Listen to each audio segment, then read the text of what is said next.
Assalamualaikum everyone. Welcome to my class. I hope you are all doing well. So आज की class में हम पढ़ते हैं past perfect continuous tense. Last class में हमने प्रेजेंट परफेक्ट कंटिन्यूअस टेंस पढ़ा था और इस क्लास में पास्ट परफेक्ट कंटिन्यूअस पढ़ेंगे। पास्ट परफेक्ट कंटिन्यूअस उसे कहते हैं मतलब जो गुजरे हुए वक्त में जो काम जारी था और साथ में वक्त बताया जाए कि कब से वो काम जारी था। तो उसका हेल्पिंग वर्ब है हैड बीन। उसके हैज बीन और हैव बीन था। इसका हैड बीन है, हैड, हैज और हैव का सेकंड फॉर्म है जो सेकंड फॉर्म पास्ट में यूज होता है।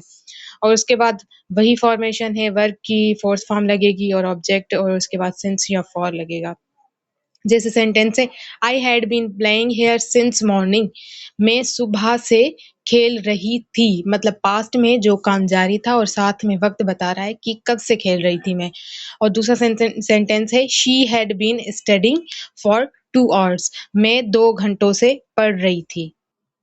हम यहाँ कुछ सेंटेंस अपनी तरफ से भी बना सकते हैं, जैसे कि हम इंग्लिश सीख रहे थे 2 मंथ से। तो ये सेंटेंस जाहिर सी बात है सेंटेंस को पहले पहचानेंगे। ये सेंटेंस है किसका? तो पास्ट परफेक्ट कंटिन्यूअस टेंस का ये सेंटेंस है। We had been learning English for 2 months. अब हम कहें कि 17 मई से हम इंग्लिश सीख रहे थे, तो क्या कहेंगे? We had been learning English since 17 May. मतलब सिंस वहाँ यूज होता है जहाँ स्टार्टिंग पॉइंट बताई जाए और फॉर वहाँ यूज होता है जहाँ टाइम ड्यूरेशन बताई जाए। जैसे 2 मंथ, तो वहाँ हमने क्या यूज किया? फॉर यूज किया। और 17 मई मतलब पूरी स्टार्टिंग पॉइंट बताई जा रही है, वहाँ हमने सिंस यूज किया था।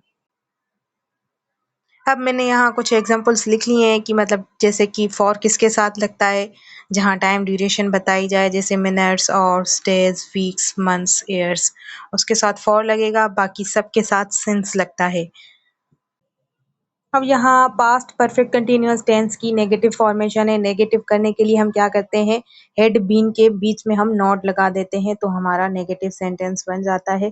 जैसे I had not been playing here since morning.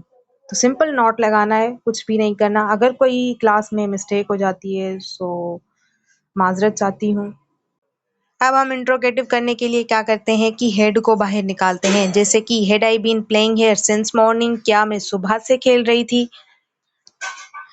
आज की क्लास को हम बस यहीं ख़त्म करते हैं। सिंपल था, कुछ भी मुश्किल नहीं था। उम्मीद करती हूँ कि सबको समझ में आया होगा आसानी से। अल्लाह हाफ़िज़।